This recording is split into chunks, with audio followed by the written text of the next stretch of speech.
Sean Combs' new application for bail should be denied because the music mogul poses serious risks of danger and obstruction. Federal prosecutors argued in an overnight court filing.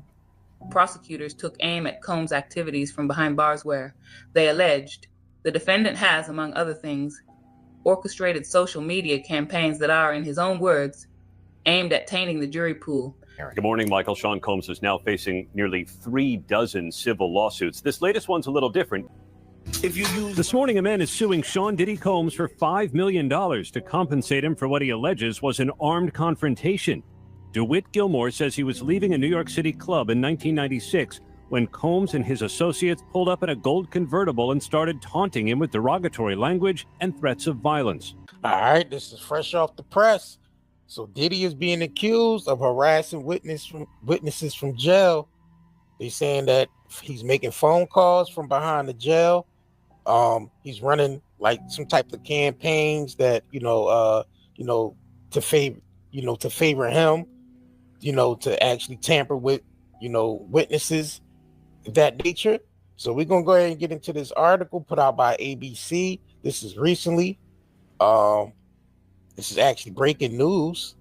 So let's go ahead and get into it. Sean Diddy Combs is trying to obstruct his sex trafficking case. Prosecutors say. Let's get into this article. Prosecutors took aim at Combs' activities from behind bars.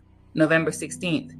Sean Combs' new application for bail should be denied because the music mogul poses serious risks of danger and obstruction. To his criminal sex trafficking case, federal prosecutors argued in an overnight court filing. Prosecutors took aim at Combs' activities from behind bars where, they alleged, the defendant has, among other things, orchestrated social media campaigns that are, in his own words, aimed at tainting the jury pool, made efforts to publicly leak materials he views as helpful to his case, and contacted witnesses through third parties. The filing cited notes from the Combs cell that were found during a sweep of the jail. The contents of the notes are redacted, but the prosecutor said there is a strong inference that Combs paid off an unnamed witness who had posted a statement to Instagram.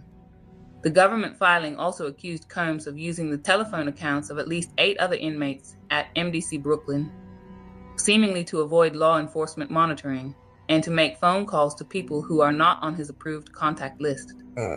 Sharif Zia.Getty Images file. To obtain or maintain access to other inmates' numbers, the defendant directs others to pay the inmates, including through payment processing apps and BLP commissary account deposits, the filing said.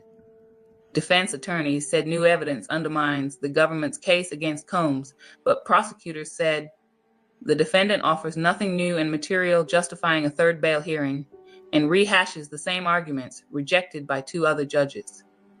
The near total restrictions Combs offered as part of an enhanced bail package are woefully insufficient in keeping him from tainting his upcoming trial, prosecutors said. The defendant is a violent, serial abuser who uses his vast wealth and position in the entertainment industry to conceal his illegal conduct and prevent victims of, and witnesses to, his abuse from coming forward, prosecutors said. The judge has scheduled a hearing for Friday afternoon. Combs has pleaded not guilty to racketeering conspiracy, sex trafficking, and prostitution charges that accused him of using violence, threats, and coercion to force women to engage in sex acts with male prostitutes, sometimes lasting. In arguing for release, Combs argued the video of him attacking his ex-girlfriend, Cassie Ventura, actually revealed a loving, at times toxic, long-term relationship between 2 adults who decided mutually to break up. All right, man. Damn, Diddy. So Diddy is being accused of using cell phones of other inmates from behind the jail, making calls out, and they saying obstruction of justice, tampering with witnesses, or sending messages out through Instagram to taint the witness pool. So, man, I don't know what's gonna come of this, man. This is crazy, bro. Like, bro, you know damn well they record, see, them phone calls. He can't call from the jail because they record those phone calls, so he's using cell phones from other inmates. It's crazy, bro. To another civil lawsuit against Sean Diddy Combs. This one is seeking $5 million for an alleged armed confrontation dating back nearly 30 years. Our senior investigative correspondent, Aaron Katersky, is here with more for us. Good morning, Aaron. Good morning, Michael. Sean Combs is now facing nearly 3 dozen civil lawsuits. This latest one's a little different. It does not allege sex assault, but an assault with guns. This morning, a man is suing Sean Diddy Combs for $5 million to compensate him for what he alleges was an armed confrontation. DeWitt Gilmore says he was leaving a New York City club in 1996 when Combs and his associates pulled up in a gold convertible and started taunting him with derogatory language and threats of violence. His lawsuit says the music mogul's associates flashed guns and shots were fired. Representatives for Combs did not immediately respond, but they have denied all of the other civil lawsuits that have alleged sexual assault.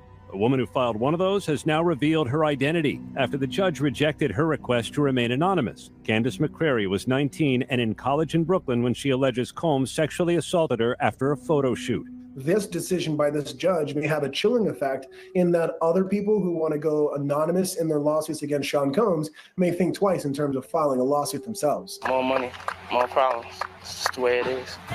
And this morning, a former member of Combs' inner circle is speaking out. Me and Puffin same boss. Diddy's rap protege, Moses Shine Barrow, was with him and his then-girlfriend Jennifer Lopez the night a gun went off inside a Manhattan club.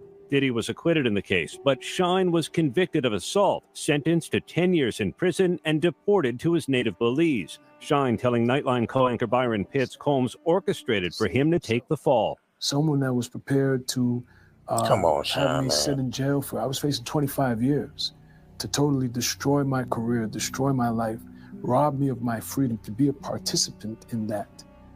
Of course, it doesn't surprise me that he would be accused of the atrocious things that he is, because, what he did to me and my family, was to me demonic. Combs' representatives say Mr. Combs categorically denies Mr. Barrow's allegations, including any suggestion that he orchestrated Mr. Barrow to take the fall.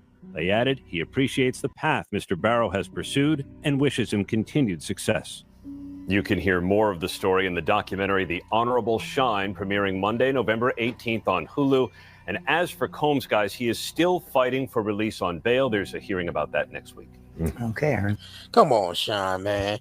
Sean, you had years to speak about this stuff, bro. And you still hanging around, Diddy.